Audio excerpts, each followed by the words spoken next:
Ascent Audio, a division of Recorded Books, presents The Tao of Self-Confidence, a guide to moving beyond trauma and awakening the leader within, by Sheena Yap Chan, narrated by Raechel Wong. Introduction. The State of Asian Women. Growing up in Toronto, Canada in the 1900s, it was always difficult for me to see anyone in the media who looked like me. No one had similar facial features, and I found it hard to accept who I was in my own culture. I wished for blonde hair and blue eyes. I wanted to change my name from Sheena to Heather to sound more Western. Can you imagine being 9 years old and already facing all kinds of self-esteem issues because people who looked like me weren't represented in what I saw and heard every day?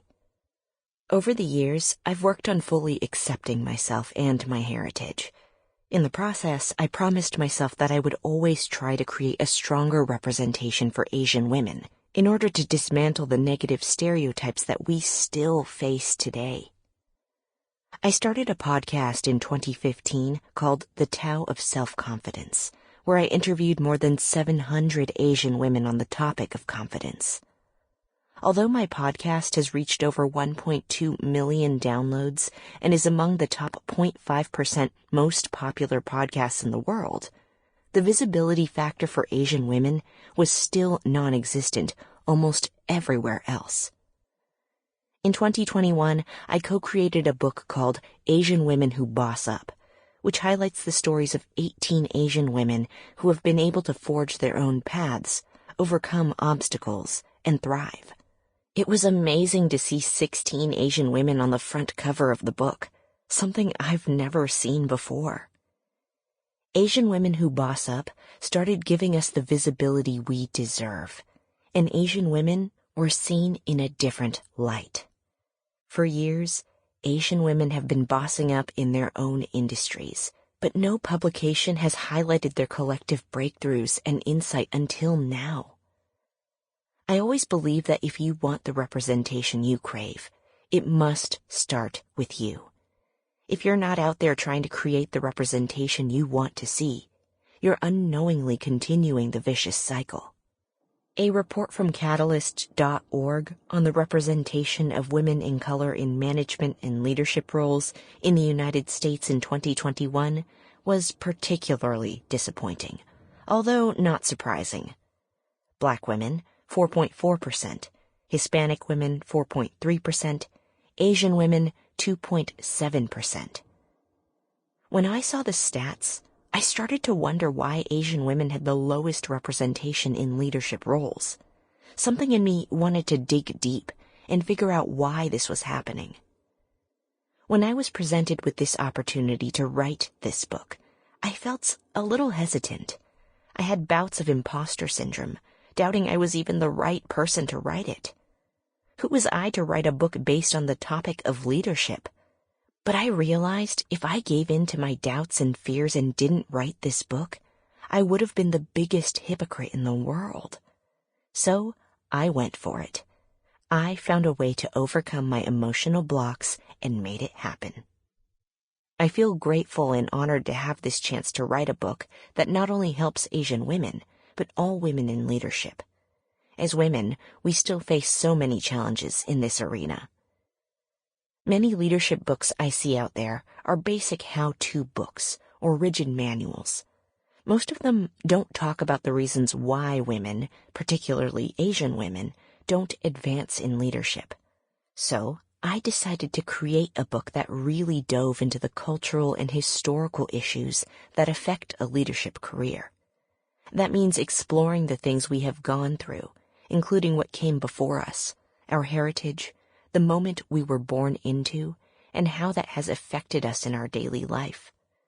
We don't realize that our personal history and experiences can linger in us and subconsciously affect our actions and decisions in our daily lives. These subconscious, forgotten life experiences may be part of the reason why you are struggling in your current situation. This is why I decided to write a book like no other. A book I wished had been around when I was starting out. a book on leadership that touches on historical and cultural mindsets, as well as personal roadblocks or trauma you may be going through.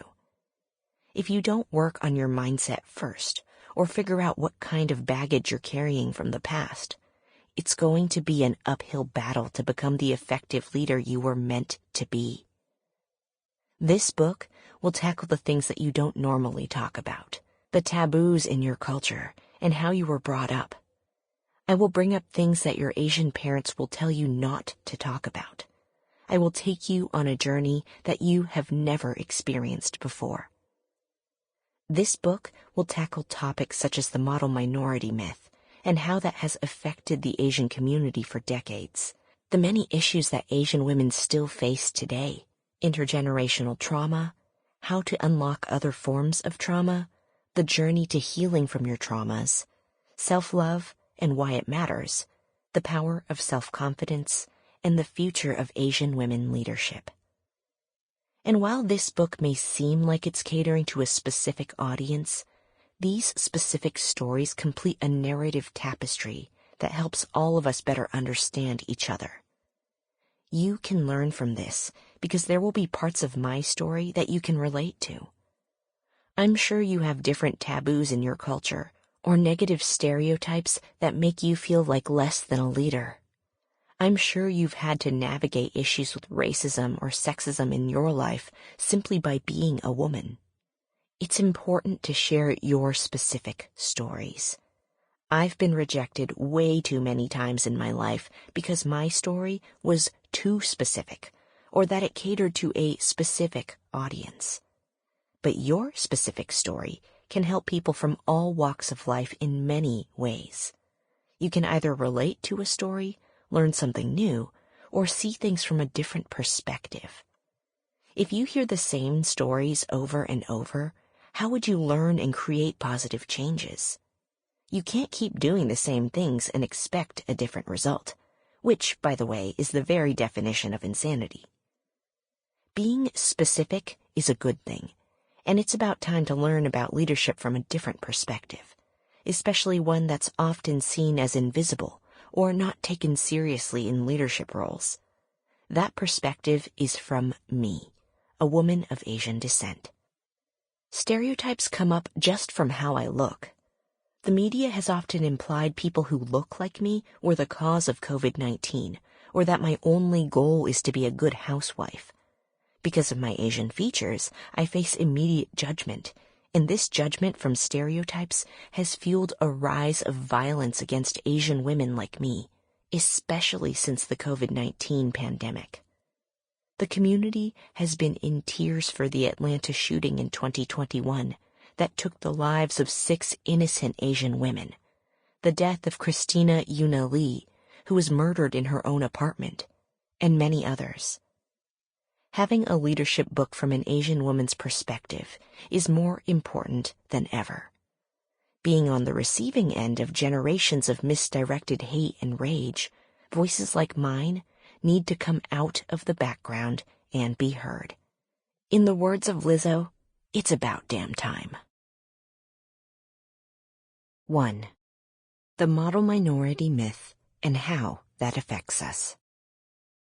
The Asian community has always been seen as silent, well-behaved achievers and held up as good examples when talking about the underrepresented and immigrants in Western countries, especially the United States. While it may seem like a compliment, this stereotype has caused harm that's rippled through the Asian community. According to the book The Routledge Companion to Race and Ethnicity, the term model minority refers to minority groups that have ostensibly achieved a high level of success in contemporary U.S. society. The term has been used most often to describe Asian Americans, a group seen as having attained educational and financial success relative to other immigrant groups. The model minority label on its surface seems to be an accolade because it appears to praise Asian Americans for their achievements. And yet, you rarely see Asian women, or even men, in higher leadership and management roles. In many instances, the measure of success for Asians is taken for granted. For example, how can one Asian person in a leadership position be seen as a success in representation? It's as if that person's Asianness was enough to represent the more than 24 million Asian Americans who live in the United States. You would think that if Asian Americans achieved a high level of success, then at the bare minimum, the community would represent at least 20% of the leadership positions in the United States, which is far from the reality. History of the term model minority. On January 9, 1966, sociologist William Peterson wrote an article for the New York Times Magazine called Success Story, Japanese American Style. In the original article, Peterson talks about the exclusion, challenges, and discrimination that Japanese Americans had gone through, and mentions how they successfully overcame their challenges by assimilating into Western culture. While some Japanese Americans embraced this article as a success for the community in terms of gaining visibility and validation, most of them thought the depiction of Japanese Americans as compliant was overly exaggerated. It's amazing how one person's article has drastically affected the way Asian Americans and Canadians were seen by the Western world. It's taken as absolute truth, when in reality, it's only one person's perspective. Japanese Americans started to be used as an example of obedience and strong work ethic compared to the problem minority. If there is one word to abolish using to describe non-white people, it's the word minority. In many cases, it no longer means the statistical minority, but a term for exclusion and inferiority. Minor as in not important or not the preferred norm. Minority feels like we're being downgraded because of differences in cultural background. It's become such a problematic term that needs to be dismantled in the work for equity and progress. Since that article came out from Peterson, claiming that Japanese Americans were the model minority, more articles came out claiming Asian Americans are the model minority because we are obedient and willing to assimilate into Western culture. From personal experience, I think this is especially true for Chinese Americans, as mentioned in this follow-up article titled Success of One Minority Group in the U.S.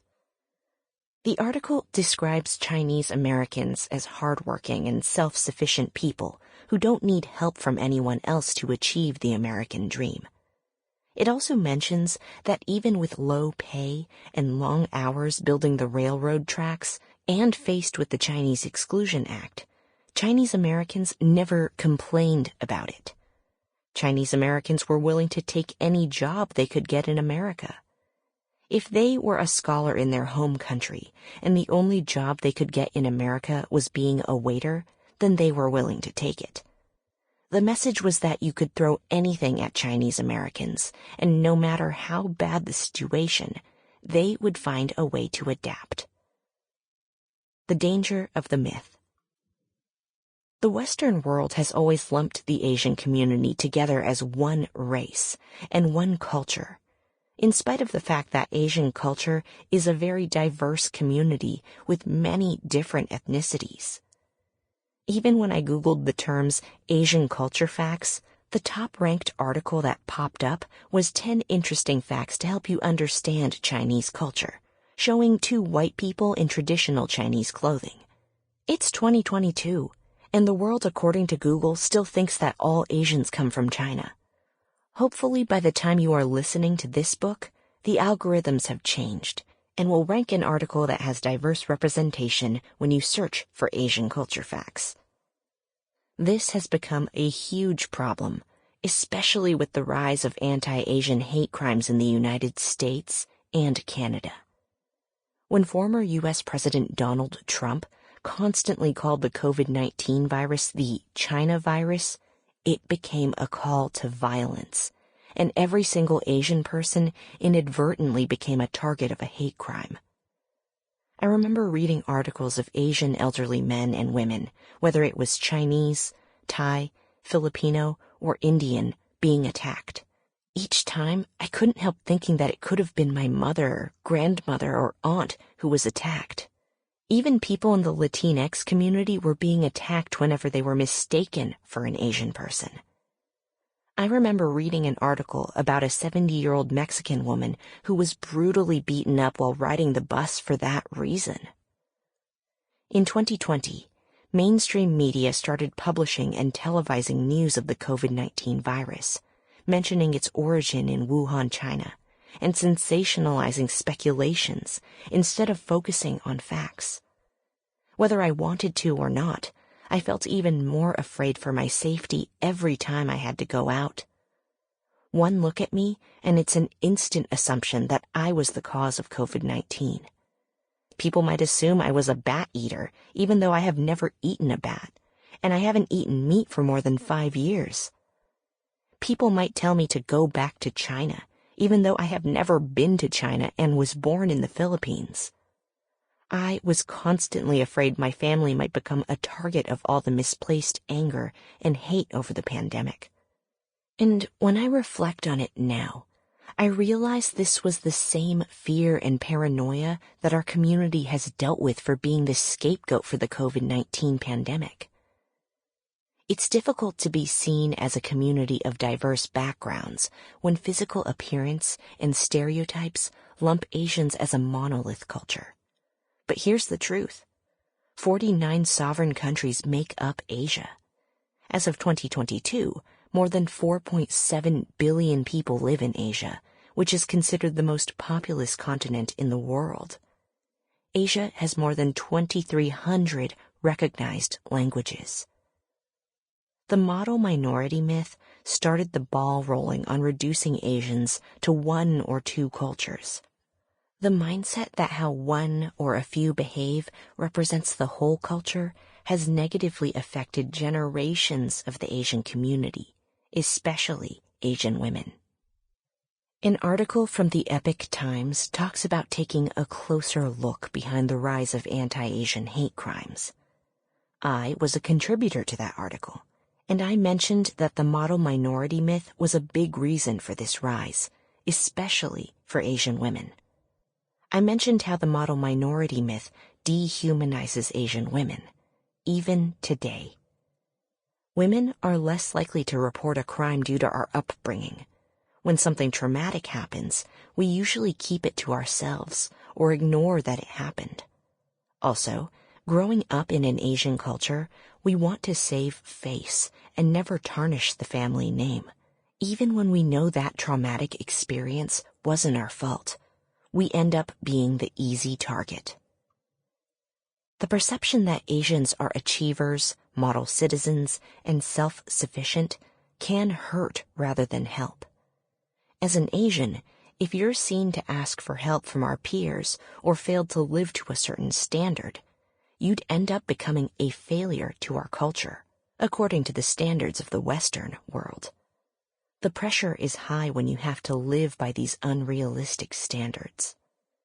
If you end up speaking up or talking back, you become the problematic Asian woman, and you're not living by the standards of our cultural upbringing. You end up being penalized for not living up to the expected stereotype. You're supposed to be the model citizen who should never complain about any injustice that you face, because the older generation never complained about anything when they migrated to the United States and Canada. Even asking a question feels like you've failed as a human being, because you're supposed to be the high achiever who knows everything and should never have to ask for help. How many times have you wanted to raise your hand up in school or at work to ask a question, but are too embarrassed to do it because you fear that you will get laughed at or someone might call you stupid? Been there, done that many times in my life. Even as we saw a rise of anti-Asian hate crimes during the pandemic, it didn't start there. There's a long history of racism against Asians, which I will explain in the next chapters. Mainstream media hardly ever covered the racist attacks that happened to our community in the beginning of the Stop Asian Hate movement. Social media platforms like Twitter and Instagram were the source of most news about the attacks against the Asian community. The Atlanta shooting that happened on March 16, 2021, which took the lives of 6 Asian women, was the moment that mainstream media started to talk about the rise of anti-Asian hate crimes. The model minority myth and mental health. I wanted to have this as a separate topic because mental health is not talked about enough, especially in the Asian community. When it comes to mental health, the model minority myth has definitely made it almost impossible for you to talk about how you feel or even seek help. The Huffington Post article titled 7 Ways the Model Minority Myth Hurts Asian Americans' Mental Health was one of the few examples that sheds light on what the community is going through. It listed these very real concerns. 1. The expectations for academic and career success can feel impossible to meet. You are always seen as hardworking, intelligent, and nice. The pressure and anxiety start to increase when you cannot live up to this standard, especially when it comes to academics. When you become a B or C student, you've become a failure to yourself, your family, and your culture. 2. The myth suggests Asian Americans face less racism than other people of color. Asian Americans have been facing racism for centuries, but we're told to never talk about it. Mainstream Western history also tends to erase or gloss over major events that disadvantaged Asian Americans, such as the Chinese Exclusion Act or the Japanese internment camps. Many people also assume that anti-Asian racism didn't exist in other countries during the pandemic. I can tell you, being in Canada, that this is far from the truth. 3. The model minority myth hides the economic realities of many Asian Americans. Asians are often portrayed as an affluent group. Often, this harms the many others who need resources and help. 4. They're less likely to seek out mental health help. This is so true. Mental health has always been a taboo in the community. You are told to never share your feelings, and it's a sign of weakness, especially if you go to a licensed therapist. Being able to express what you are feeling is healthy for you to maintain your mental well-being. 5. Not all Asians are considered model minority enough. If you don't live up to a certain standard, you end up being a failure, just like when I failed kindergarten in the Philippines for coloring outside the lines. I was considered a failure from the age of 5, and this mentality carried with me until my late 30s. 6. They fall into careers and fields they're disinterested in. I was told that getting a 9-to-5 job was the path to success. So I did what I was told, and for 12 years I worked in an office, thinking that was the highest level of success I was able to attain as an Asian woman. Even though something inside me knew that I couldn't picture myself working in an office until I retired, I continued to work there because that's what the meaning of success was. So many people end up working a career they hate, but they stay because of this belief. 7. It distances people from their culture. As a child, I wanted to have blonde hair and blue eyes and change my name to Heather because I wanted to be more Caucasian. I thought that was the standard of beauty, and I was embarrassed of being Asian. Even when I lived in the Philippines, it was always about assimilating into American culture. Everyone wanted to speak English well and follow the trends of the Western world. As an Asian woman, it feels like your whole life is laid out for you. You go to school, graduate, get a good job, get married, have kids, and never rock the boat. Anything outside of that is considered unsuccessful or shameful. The judgments start coming out once you start doing something outside of the path that was laid out for you, and you feel like something is wrong with you because you want to forge your own path. Even if you want to seek professional help, such as going to see a therapist, it is seen by your culture as a sign of weakness, and it means that something is wrong with you, even when every person goes through some form of mental health challenges, myself included. Now, I am not a licensed mental health expert, and I don't claim to be.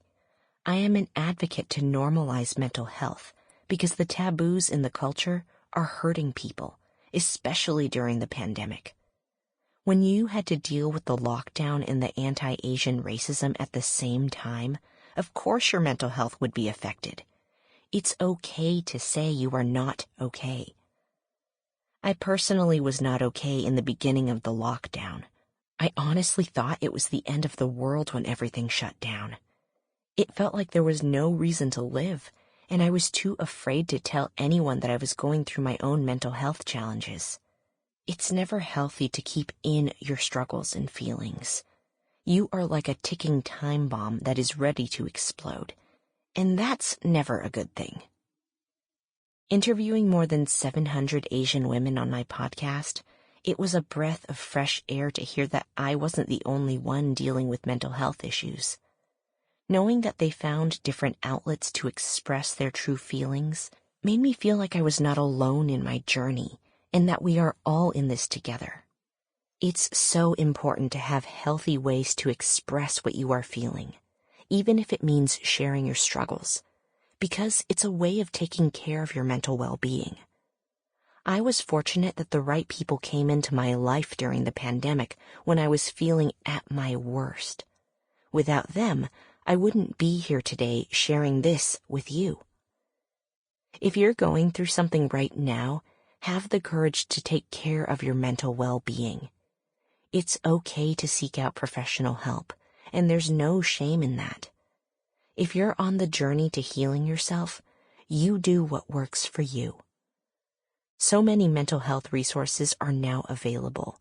Don't take it for granted. If it's available to you, take the opportunity to use it. Your future self will thank you for it. 2. The challenges Asian women still face. As an Asian woman, you face so many challenges in perception and mindset that hold you back from being considered for leadership roles. It's important to identify these challenges and name them so you find support or resources as you experience them. All women can relate to these challenges, no matter their culture. The submissive stereotype. How many times have you heard Asian women described as quiet, submissive, and obedient?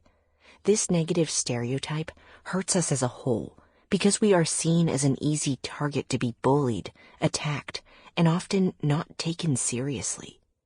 If you're seen as quiet, submissive, and obedient, how can anyone see you as a leader? It's so important to dismantle the negative stereotypes that you and I face so that Asian women and all women can be seen as leaders. The hypersexualized stereotype. Often, Asian women are seen as exotic and fetishized as sex objects. The hypersexualization of Asian women is dehumanizing, and a great example of that is the Atlanta shooting. I remember when I first heard about the Atlanta spa shooting that took the lives of 6 Asian women. While the Asian community was in an uproar, the county sheriff mentioned that the shooter was having a bad day and that his temptations were the reasons why he decided to have a shooting spree in 3 different spa locations. Finally, when you thought that mainstream media was going to bring awareness to anti-Asian crimes that were happening, they were still talking about the shooter and not one mention of the victims. It took days before the media released the victims' names.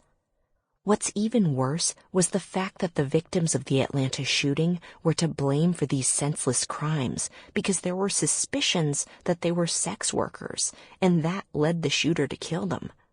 Sex workers or not, there is no reason why any person should intentionally kill someone. I remember last year when a primetime TV show in China asked me to be on a panel talking about the Stop Asian Hate movement and the Atlanta spa shooting. one of the questions the host asked me was pertaining to the victims. He asked me if the victims being alleged sex workers was a major factor that contributed to their murders. Sample complete. Ready to continue?